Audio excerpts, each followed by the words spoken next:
It's always good when we start with applause because the only way we can go from here is down, so I'll try to get there as fast as we can. First and foremost, and legitimately, I think we should start by taking a moment to give yourselves a pat on the back for being here. I've been in talent development for over 15 years, and anytime people want to grow and expand themselves, it makes me excited, because the reality is this world needs you to play at your best, and the only way you'll do that is by taking this time. So, can we give each other high fives? Pat each other in the back. Nice. And little did you know, by having that physical contact, your body is increasing oxytocin, and now you're building trust with each other. It was a trick. It wasn't, I'm just kidding. So I'm really excited to be here because also, by you being here, you're helping me fulfill and continue to move forward on my mission in life. So in addition to my background in leadership development, it's what I got my master's degree in, it's what I geek out on. I am on a mission that is ambitious, aggressive, and likely will not be done in my entire lifetime. And that is, I am on a mission to rid the world of shitty managers. Because yeah, let's give some applause to that. Because I've worked for them, I've worked with them, I've coached them, I've wanted to coach them, and the reality is I have been them. Right? And I continue to try to not be, but the reality is that no one wakes up in the morning as a leader or as a team member and goes, what can I do today to be difficult? What can I do today to be a pain in the butt in somebody's life?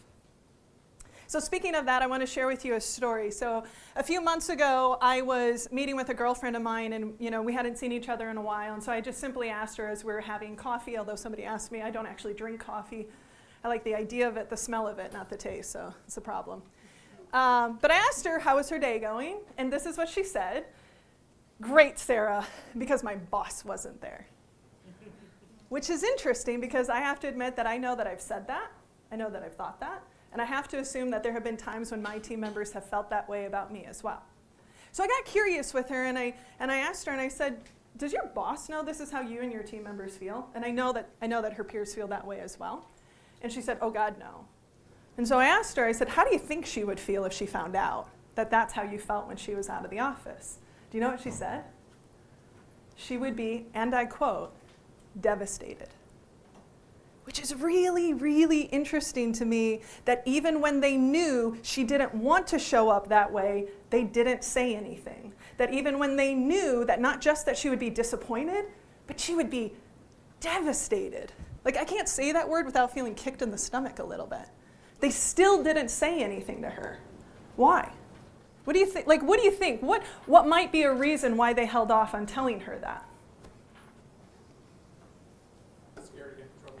Scared to get in trouble, right? Fear of retaliation. They won't get it. They won't get it. That I might say it and it won't matter because they might not care. They just won't get it. They might be afraid of hurting that person's feelings. You had your hand raised in the back. Yeah. There obviously was a low level of trust, right? Because if there's a high level of trust, they might be able to have that conversation. But there was a low level of trust. So here's what I'm curious. I want you to think about a time when you've had a low trusting relationship, preferably work. I don't want to know their name, and I don't want to know if they're in the room right now. But I want you to think about what was it like when you were in that relationship? What did it feel like? What were you able to accomplish or not accomplish? What would be a word? What are words you would use to describe what it was like to be in that low trusting relationship? No communication. No communication. Demoralizing. Demoralizing. What else? Unstable. Unstable. Anxious. Anxious. Draining, disenfranchised. That's some historical language right there, right? That's disenfranchised. What else? Frustrating. Who would choose to build a relationship like that? And if you say yes, I'd like to speak with you after class. Here's the thing we have to realize about, in talking about trust, we actually need to talk about distrust. Distrust, in my mind, is silently violent.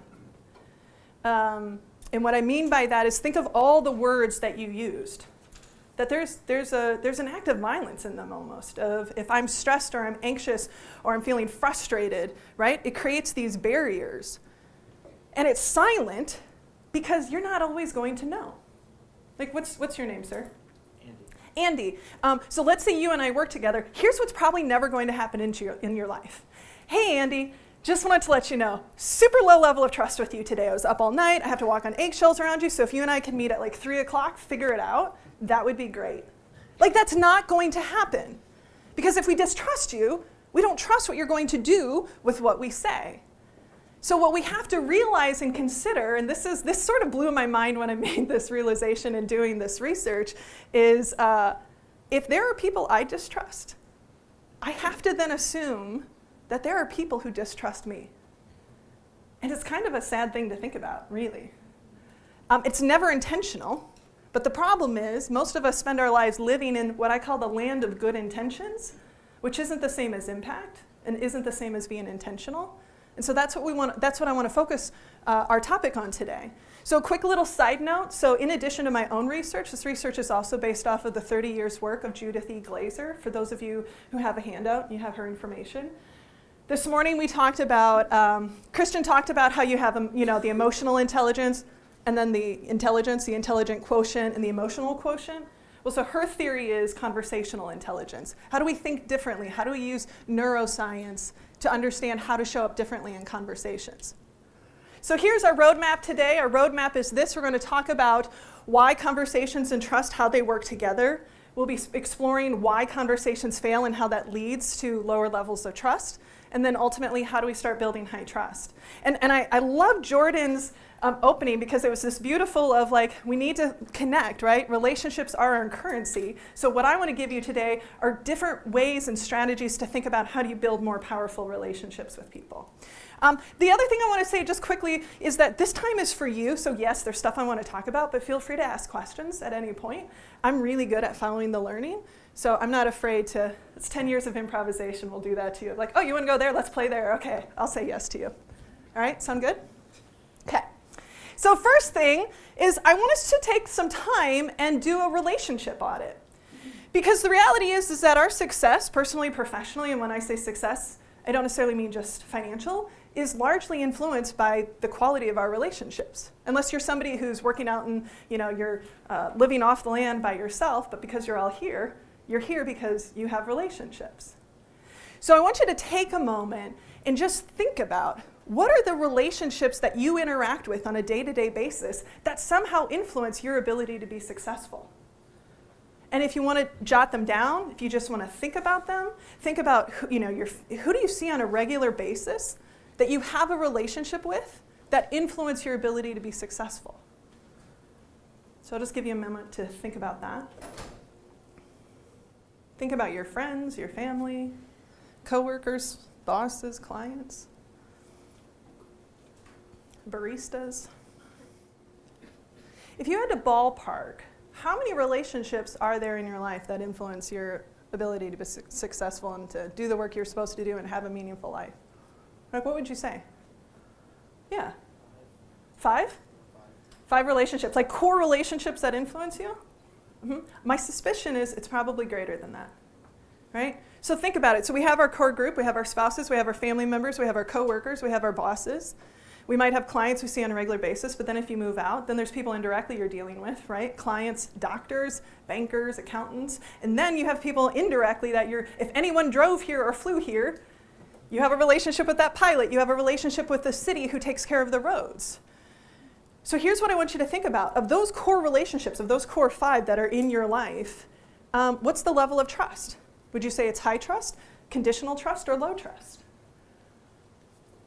And when was the last time you took time to do a trust audit? It's an interesting thing to think about. Because how many of us know trust is important? You all should raise your hand. We all know trust is important. It's always a core value. It always comes up in leadership. And yet it's something that we tend to not be very intentional about. So here's the perspective I want you to hold when we talk about building trust with people. Is that if our success is influenced by the quality of our relationships, then the quality of our relationships is influenced by the quality of our conversations. Consider that every single time you are in interaction with somebody, like right now I'm in interaction with all of you, you're in interaction with each other, you're texting people, you're sending emails. Every single time you're in interaction with somebody, you are actually moving up and down a continuum. right? Every single moment, I'm either increasing the level of trust I have with you, I'm sustaining whatever level of trust I came into this relationship, or I'm actually decreasing the level of trust I have with you. Do you see how there's no neutral?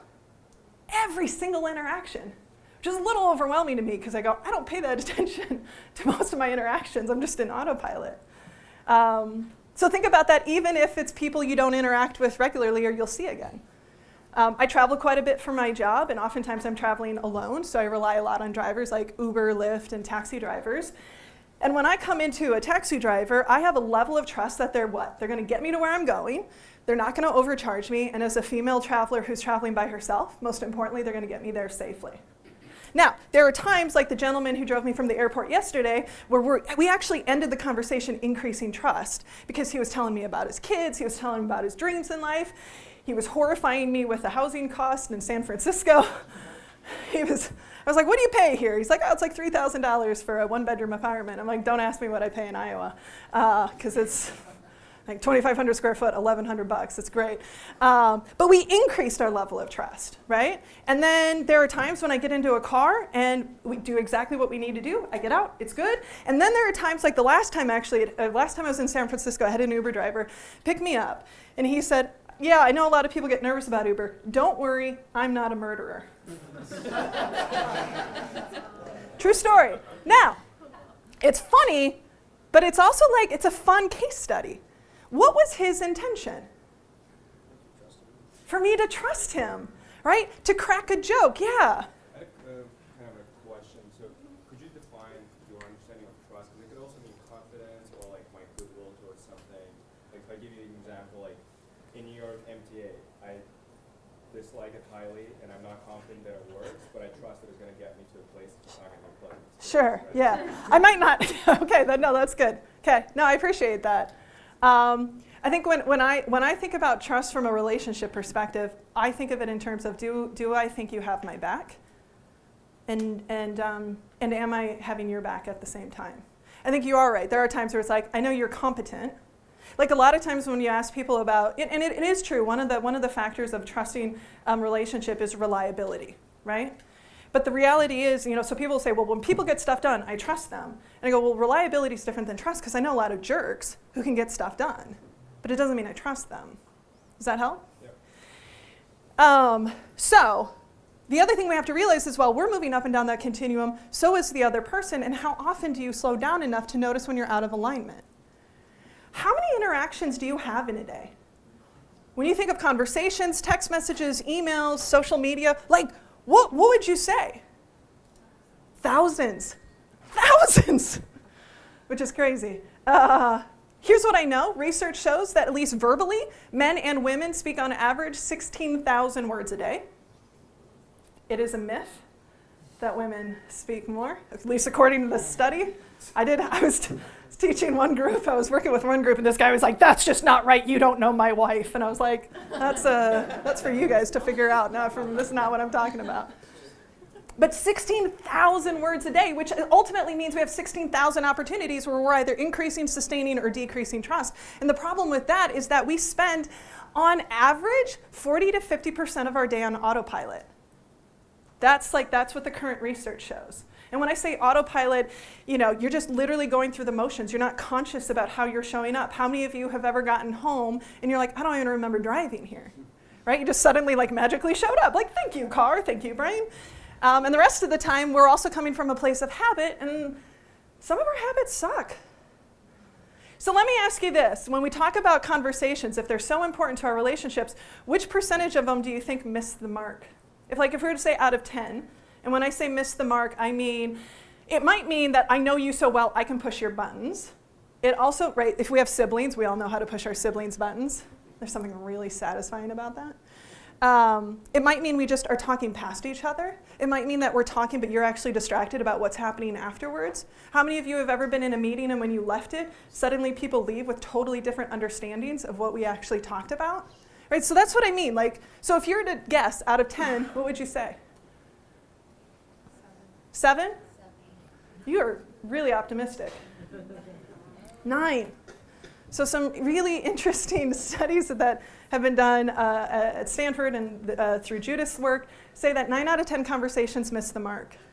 which is interesting because if our conversations influence the quality of our relationships and the quality of our relationships influence our success, and that's our batting average, think of if we could just decrease it to 8. I feel like my life's pretty good, so if I could get it to 8.5, things would be amazing. So here's what I want to do. I want to talk about and share 2 reasons, not the only reasons, but 2 reasons why conversations fail so you can think about conversations more intentionally. And then we'll talk about ways you can build that relationship up. So the first one is the amygdala.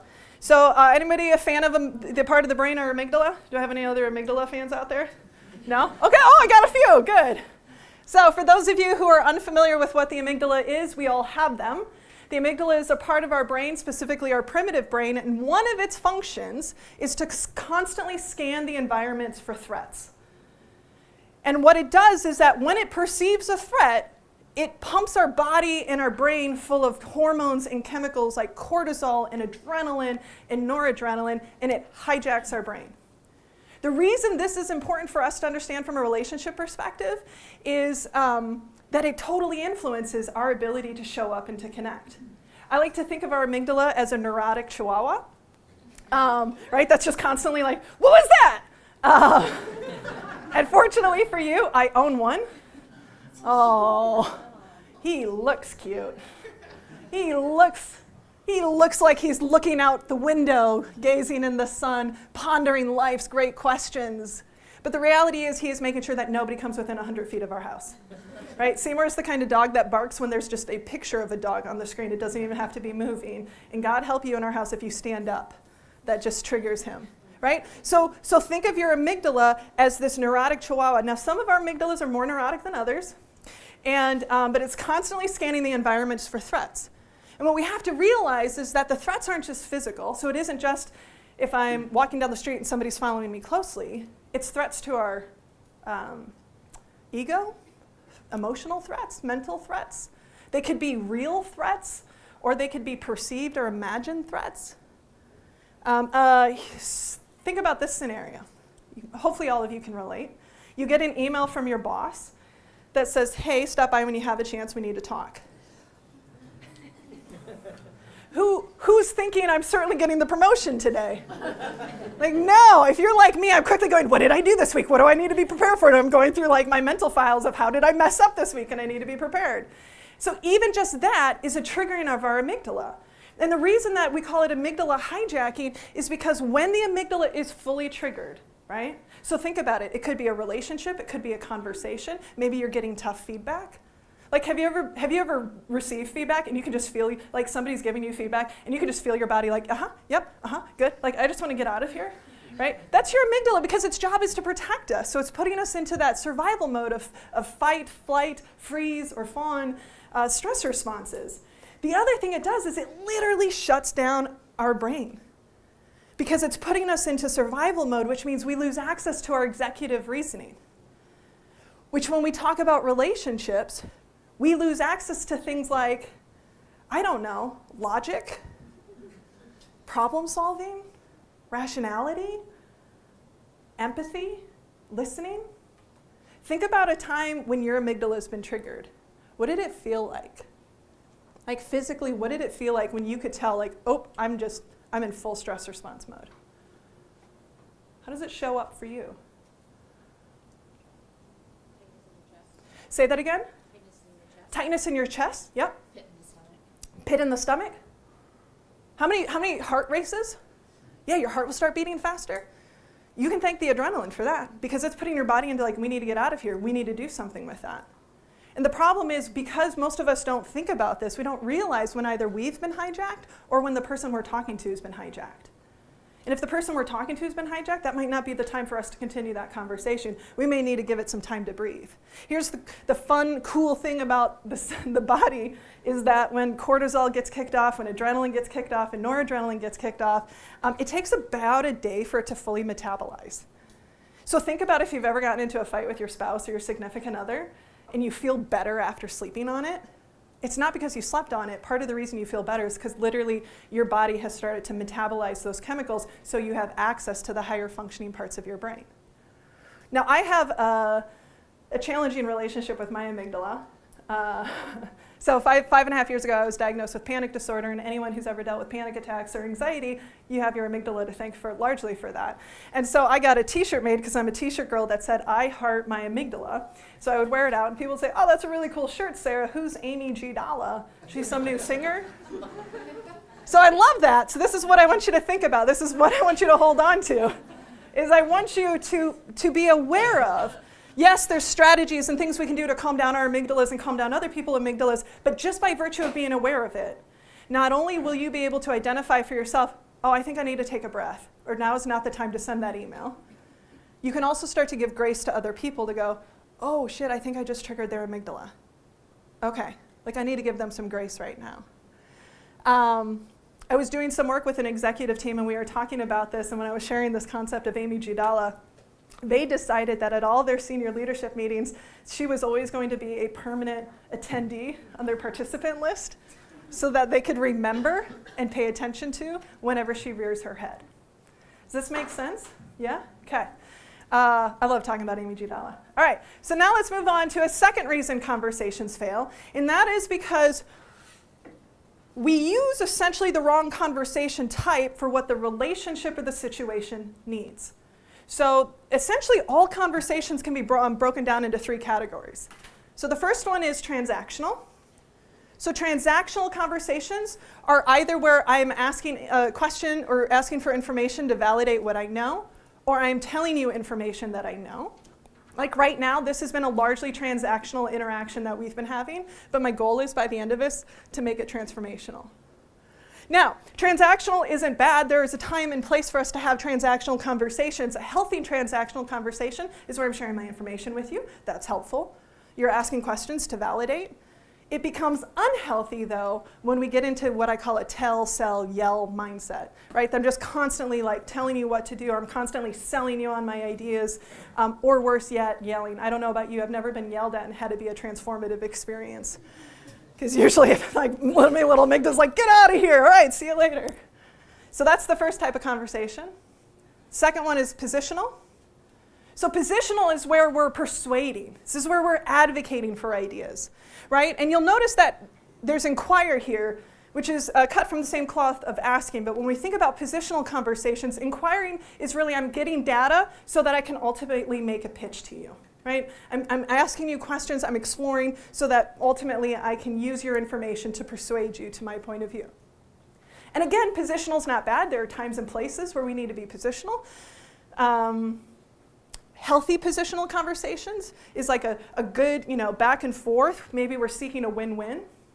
Right? If transactional is more I-focused, positional is where it becomes I and we.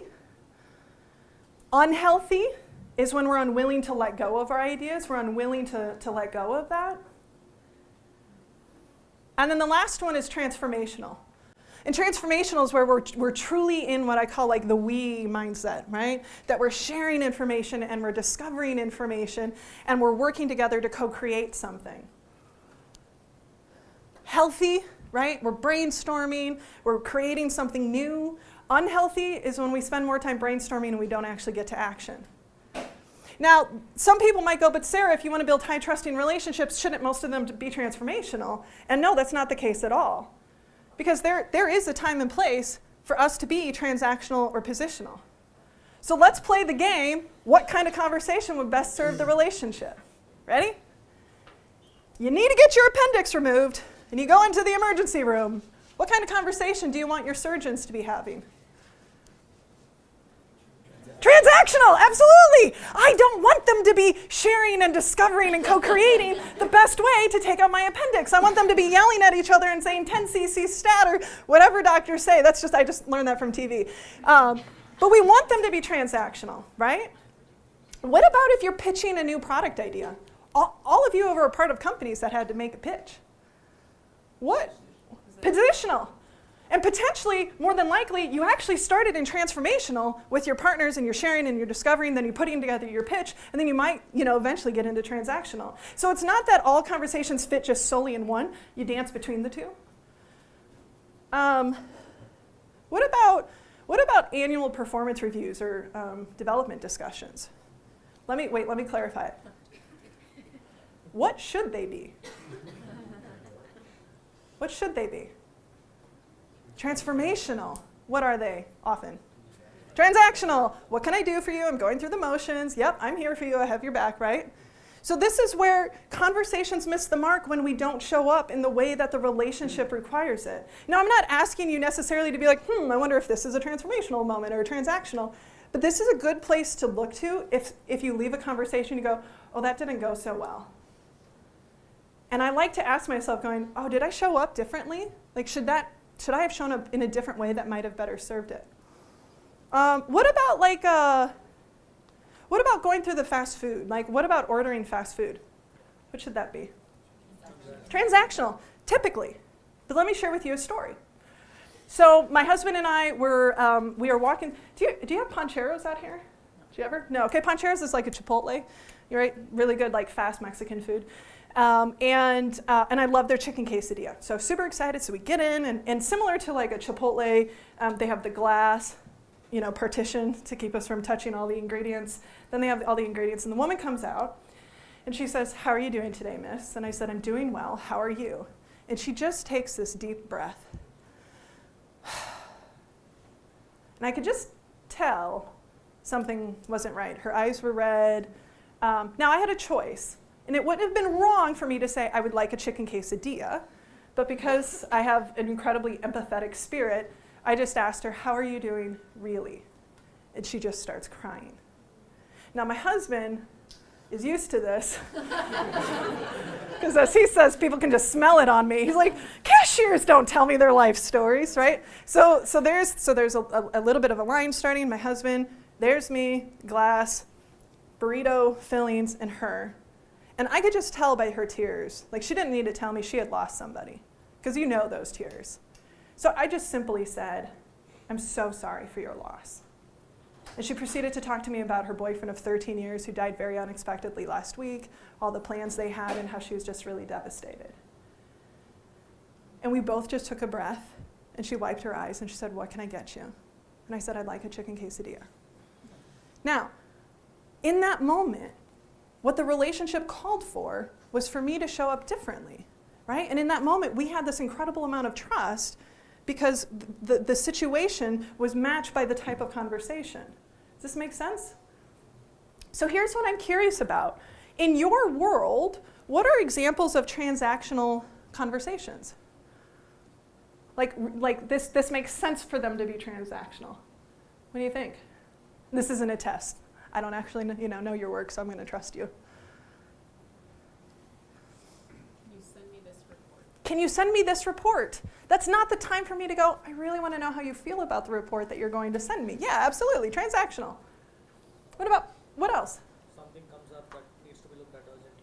Yeah, urgently, right? I do a lot of work with leaders and helping companies to develop coaching skills. When time is of the essence, we don't coach. That's when it's totally okay to tell, and then on the back end, we can coach through it, right? Love that. What about, employee asking what a career path would look like. What their career, so that would be transactional? I'm thinking, you've It already could got the be. process built out. You know exactly what that looks like and where the employee is. Yeah. Hopefully you know where the employee is. Hopefully, yeah. Yeah. Hopefully you're not a shitty manager and you don't actually. No, I'm just kidding. So it might start Oh, no. I wear the badge of honor, too. So potentially it starts transactionally, but it might dance in transformational, too. Of like, well, what do you want to do? What do you want to accomplish in your life? What about positional? What are some examples of positional conversations? Deciding on budgets. Deciding of budgets, you betcha. Troubleshooting a problem with a client. Yeah. So like kind of getting to the root of it and like asking probing questions. Yeah, absolutely. Yeah, you're inquiring so that you can ultimately come up with a solution. Beautiful example. What about transformational? What are examples of what that looks like in practice? One-on-one with a manager. One-on-one with a manager. Should always be transformational. Not always, that's true. Sometimes it needs to be transactional. But yeah, hopefully you have some more moments of that. Product design, yeah, we're co-creating and we're designing these different things. So you can see that how if we meet up and we're not coming to the table with the right mindset of the conversation, we can miss the mark. If I'm coming to you and I'm really upset about something, and let's say I'm emotional and I'm crying, I always love it when people say, I'm not emotional, and I always ask them, well, what emotion don't you feel? And they're like, oh yeah, no, I am emotional. But let's say I come to you and I'm crying, and you're just like, here's some tissues. What do you need? Right? Like, that's not going to create trust between us. But if you just take a moment to say, how can I help you right now? Now suddenly we can build higher levels of trust. So those are two ways that our conversations miss the mark. Now what I want to end on and focus our time on is a skill and a technique that you all know but maybe aren't as good at, which is, here's the thing about getting your picture taken as a speaker. They never catch you in a good spot. It's always like, you probably do because you're a professional. Hold on, I'm gonna give you some good photos here in a moment. Right? Not of me, of them. All right. So one of the core skills about building trusting relationships is simply listening to connect. We all know listening is important. I am not telling you anything new, but what I want to do is I want to challenge you to think about listening differently. Typically, when we think about listening, we think about active listening, or I'm listening to understand. But if we're building trust, I'm actually listening to connect with you, right? Listening is one of those things that we all think we're better at than we really are. There was a really fascinating study done of 8,000 people participated in, and they were asked to assess themselves. Are you above average listener? Are you an average listener? Are you below average listener? What do you think most of them rated themselves? Above average. It was like 82%, right? Okay, ready for it? Then they were asked to rate their coworkers. Above average, average, below average. What do you think they did? Below average, like the same damn percentage. And I'm like, I'm not a math person, but something doesn't compute. Because again, we live in the land of good intentions. Well, of course I'm a good listener. Like real quickly, how many of you are trustworthy? Raise your hand. Yeah, you all should be raising your hand. And if you're not, I actually really appreciate that about you. You're like, no, not the person. But here's the thing with trustworthiness, it doesn't matter. You don't get to decide. They do. Everyone we work with gets to decide. We can just influence it. And one of the ways we can influence it is by coming from a place of listening to connect. So I'm going to give you a quick little lesson in how to think about listening differently. So typically, we spend most of our days listening from a place of what does this mean to me? It's focused on self. All of you today and tomorrow will likely be in this space most of the time. Right now, you're listening to me going, how do I use this? What does this mean? I have more questions, or whatever the case is. I promise none of you are thinking, I wonder how Sarah's feeling up there. But if we want to build trusting relationships, we need to have more moments where we're focused on the other person and curious about what does this actually mean to them? What does this struggle mean to them? It's a subtle shift, but it is an incredibly powerful shift. So here's what I want to do. I want to test your listening. Ready? So here's how this is going to work. I'm going to trigger all of your amygdalas in a moment, because I'm going to ask you to stand up and find a partner. So so stand up and find a partner. And if you don't have a partner, raise your hand and find a person with a partner. There'll be some good shots for you. This will be some good shots for you. Want to be a partner? So if I could have your attention, please. Some of you are overachievers and you've already started and I haven't even told you what we were going to do. So one, and legitimately, I know that some of you I've triggered your amygdala right now. And I don't say that jokingly. But by virtue of being asked to stand up and interact with somebody and to do something you don't know what I'm going to ask you to do, I've triggered it. And what I want you to pay attention to is just like, what does this feel like right now? And how can I use that data for when it comes up in other situations, right? But my job is to keep it safe. So here's how this exercise will work. So your partner is going to talk about a trip they've taken in their life or a trip they want to take for about 90 seconds. Not that long. Your job is to remember as many of the details as you can, okay? Now, because you're with me, there's a Sarah rule. And the Sarah rule is you will both be talking at the same time. Now, one more rule before you get started. It's likely that as you're talking to your partner, they will become so engrossed in your story because, of course, my story is more interesting that they will stop talking. And if they stop talking, I want you to very gently, in accordance of HR rules, tap them on the shoulder to remind them to continue talking. Okay? I promise you I will not let you go more than 90 minutes. Or not 90. I gave it Okay, you're stuck with me all afternoon. No, okay, 90 seconds. Okay, now I really triggered the amygdalas. I'm the hell out of here, Sarah. Get me going. All right. So ready? So 90 seconds. Tell each other about your trip that you want to take, you have taken. Try to remember as much as you can. Go.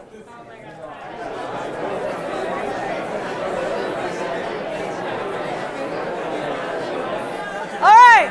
So let me have your attention up front. How did you do? How did you do? So two things. It's really fun for me to observe this because here's what always happens in every session. There becomes a double tap moment where they both just stop talking, right? Like you just quit. You're just like, that sounds really cool. I want to hear more about what you have to say. And usually there's somebody who just looks at me like, Sarah, why are you having us do this?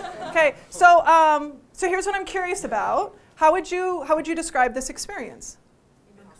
Uncomfortable, exhausting, weird. What else?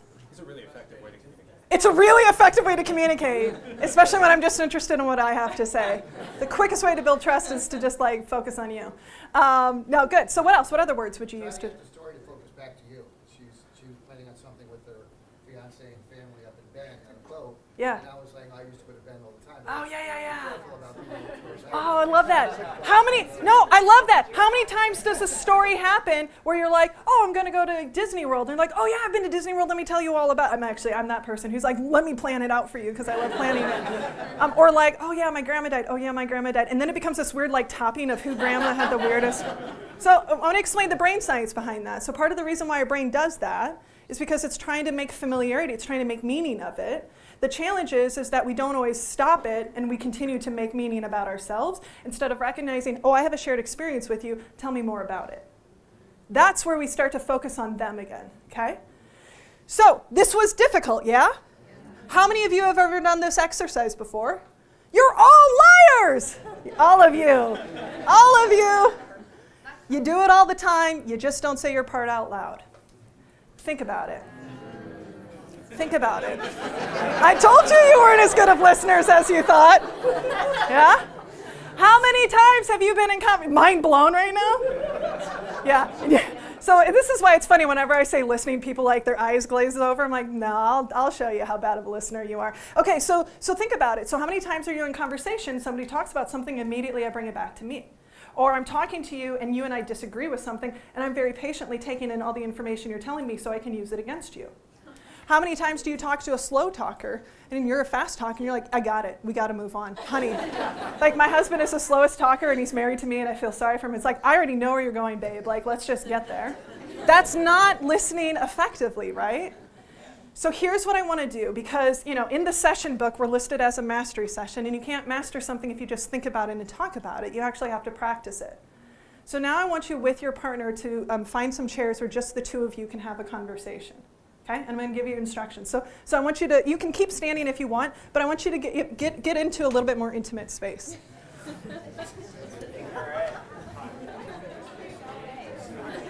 So here's how this will work. Listening is a skill you can build, right? It is something that we can build and we can actually rewire our brain to be able to hold focus on somebody. And the way we do that is we pay attention in a way where we notice every time our brain gets distracted and we bring it right back, okay? So here's what will happen. The two of you are going to do this exercise, and ultimately it's a listening exercise. So you will talk, so each person will take a turn, and they will talk for about 90 seconds on an accomplishment. Right? So right now I want all of you to think about an accomplishment, personal, professional, big, small. It doesn't matter what it is. And for those of you who have that little inner critical voice, that imposter syndrome that Jordan talked about earlier, they're like, I don't know if that's a good enough accomplishment. They're going to judge me for it. Let that go. We're building trust in here. So does everyone have something they can talk on? And it's something you're really, you're actually proud of and you contributed to in some way. Do we all have that? It could be as simple as, I finally got my dog trained. It could be as big as, I started my company. So here's how this exercise will work. So really quickly decide who's A and who's B. So decide that now and I'll give the next round of instructions.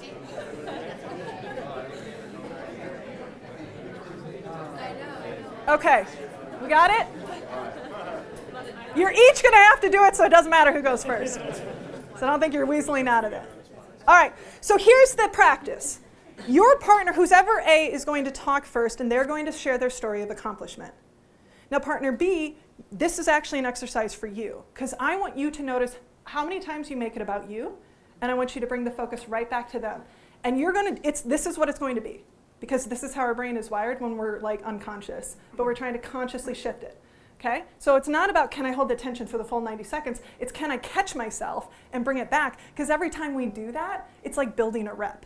Like every time we do that, we're actually laying new neurological connections to hold focus. Okay? You're not going to talk, listeners. Now, if for some reason the person telling the story gets stuck, right? Maybe it goes like, I just got this promotion and I'm really excited about it, and this is really awkward for me to be talking. I don't know what else to say. Only when they get stuck can you ask a question, but you need to ask a question for them, not you. Here's the difference. If you were telling me about your promotion and you got stuck and I said, well, what was your promotion? You already know your promotion. But if I were to ask a question for him, it might be, what are you most excited about? What are you looking forward to accomplishing in this? Right? You're asking a question for them, right? Because this is what we're working on. Does that make sense? Okay. So only 90 seconds. Partner A, you're going to tell your story of accomplishment. Partner B, you're going to just pay attention to them in a way that you might not normally. I want you to notice what they say, what they don't say, how they say it. Get really curious with this person in front of you. Notice when you make it about you. Acknowledge it. Don't shame yourself, because you will. You'll fall into a shame spiral or a shame boomerang. I'll talk about that later. And bring it back to them. Okay? Go. All right. Now here's the thing. I am convinced that relationships are actually quite simple, because ultimately I think people just want to be heard. I think they want to be witnessed, and I think they want to know they add value. Right? So here's your advanced lesson in listening. Right? Now I'm going to ask you a few questions to reflect back to your partner what you heard. Right? There's no right or wrong to this. Partner A, you just get to shut up and listen. Right? This morning, Jordan talked about how we should come from a place of abundance. I'm a big fan of that. So I want you to think about, as you answer these questions, as a gift you're giving your partner. Okay? The first question is this: what did you hear that your partner values? In the minute and a half that they were talking, and again, partner A, you don't get to say, no, I don't value that. You just get to, I didn't raise my hand when she asked if I was trustworthy, right? So just take a moment and just like 30 seconds, right? 30 seconds to 45 seconds, share with them what did you hear your partner values. Go. Good. Now, if there is more you wish to share with your partner, you can do so at 2:15, okay? Because I'm going to get you out of here in time. All right, so here's the second question. And I want to give you some language to use. So the second question is, what did you hear are your partner's strengths? Now, this could be legitimate things that they said, like, oh, I had to be really organized. Like, clearly you're organized. But listen for, who did they need to be? Not just what did they do, but who did they need to be in order to do whatever they accomplished? But I want to give you some really powerful language, because again, this is about building trust and showing up differently, because when we show up differently in relationships, it gives space for other people. Typically when we give an acknowledgement or compliment, we say, hey, what I really appreciate about you is this, or what I really like about you is your sense of humor, right? I want you to state it as fact. You are this.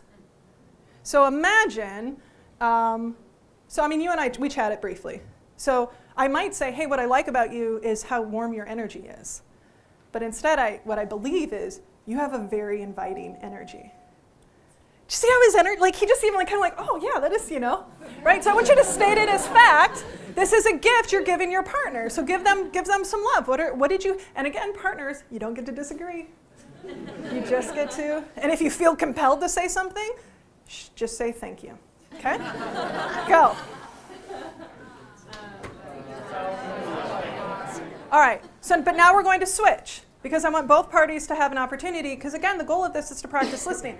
Now, people who are listening the second time, you actually have it harder, because I'm going to ask you questions, right? So that means if at any point you go, ooh, this is a good strength, oh, that's a values, you're making it about you, not about them, okay? Got that? Made it harder. All right, so switch. Partner B, who was listening, tell your story of accomplishment. Partner A, listen from a place of curiosity of what did they say, what does it mean to them, what did they not say, and go. All right, so wherever you're at in your story, go ahead and wind it down. Partner A, who was listening, it's time for you to give your partner some love. Partner B, who told your story, you don't get to say anything. Ready? What did you hear your partner values? Share that with them. So let's ask, now I'm going to ask you the second question. And again, I want you to state it as you are statements, not I think or I think, yeah, I feel. You are this, you are brave, you are incredible, whatever. So what did you hear your partner's strengths? Take 45 seconds to share that with them.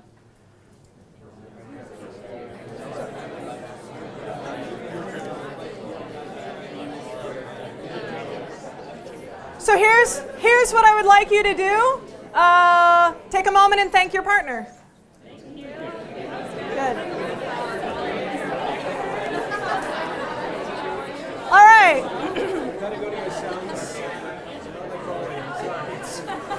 So here's what I'm curious about. So I'm curious to know, what did you learn about yourself as a listener? When you were a listener doing this exercise, what did you learn about yourself as a listener? Yeah. Kind of something I already knew, but I'm really distractible. You really, yeah. No, you're not alone. The adult attention span's like 8 seconds. Right? And it's only getting less, right? The good thing is it's a muscle you can build. You really can rewire your brain. Yeah, what did you learn? I feel like I'm more interested in like the situation than like the feelings around it. Sure, which is totally okay. Sorry. Which is totally okay, right? Because if like our concentration follows interest, and if that's what's interesting to you, then that might be your door in to focus on them. Absolutely. What else did you learn about yourself as a listener? I became really aware of my unintentional like body language and like I'd say okay or I'd go like just kind of it felt very tough to suppress that. Then I thought about it and I had to bring myself back. Right. Like, oh no, then did any of you at any point go, we weren't supposed to beat ourselves up? And like now I bring it back. That's the shame boomerang when you're like, oh, I'm not supposed to beat myself up. There I'm beating myself up, and then you just go back and forth and like beating yourself up. Good awareness. What was it like to have somebody listen to you in that way? And then to reflect back what they heard. Really nice. Refreshing, really nice. You over there was like, this is great. Like, I love this. Might I remind you, it was only for 2 minutes. But what I mean by that is that's the power of it. That is the power of giving somebody your full attention and listening from a place of what does this mean to them? Because here's the other cool thing, is from a neuroscience perspective that when someone truly feels heard, and especially if you take that extra step of like reflecting back what they said, not the classic, I'm going to repeat back to you because I've been active listening, but I'm going to reflect like what I heard you say, like, oh, I hear this is really important to you, right? When we feel really heard, our body kicks off oxytocin. Oxytocin is the bonding hormone. Oxytocin is also the hormone that allows us to build trust with somebody. So when we really listen to somebody, it's kind of like taking that neurotic chihuahua, flipping him on his belly and giving him a little scratch. Right? And like calming him down. So we've talked about a few things. I'm wrapping up. I'm good. Okay. So a couple of just reminders of what we talked about. We talked about being aware of when our brain is hijacked by our amygdala or when the brain in someone else is hijacked by the amygdala. We talked about how we need to be thoughtful and intentional about the conversation, what the relationship and the conversation needs, and how we can show up in that way. And we talked about listening to connect. And when in doubt, just be chronically curious. It really is the greatest thing. So here's your challenge. You're going to meet a lot of people today. When you talk to somebody new, I want you to practice like reflecting back to them like, oh, this is really important to you, or you're really great at this, or whatever the case is. Just watch them like, oh, thanks. Right? They will suddenly just be like oozing oxytocin, right? And then finally, if there's anything I can do to continue to help your development or there are things you're curious about from what we've talked about, here's how you can connect with me on my website. I have a newsletter. I also have a Manager Minute video series that we release every other week that are fun, quick little hits. But coming from a place of abundance, so I couldn't get a flight out of here tonight, so I'm stuck with you guys. So, no, I'm just kidding. So Christian and I were talking about it. I said, well, if I'm here, how can I add value to you? You brought me out. So I'm opening up 5 different one-on-one coaching sessions. So if you have never experienced one-on-one coaching and you want that experience, I'm over at the Hotel Shattuck. So we'll start at 6:30. I have a really archaic sign-up list here. Don't judge my handwriting. It's my dad's. But if you're interested in that, and this is not a bait and switch, I'm not going to sell you anything. I'm here, and I love helping people. So if I can help you, please let me come from a place of abundance to do that. And then just my quick final thought is, it's really easy to not think of conversations intentionally. But if we want to have incredible impact on the relationships around us, then we need to be more intentional about how we show up. So with that, thank you all so much.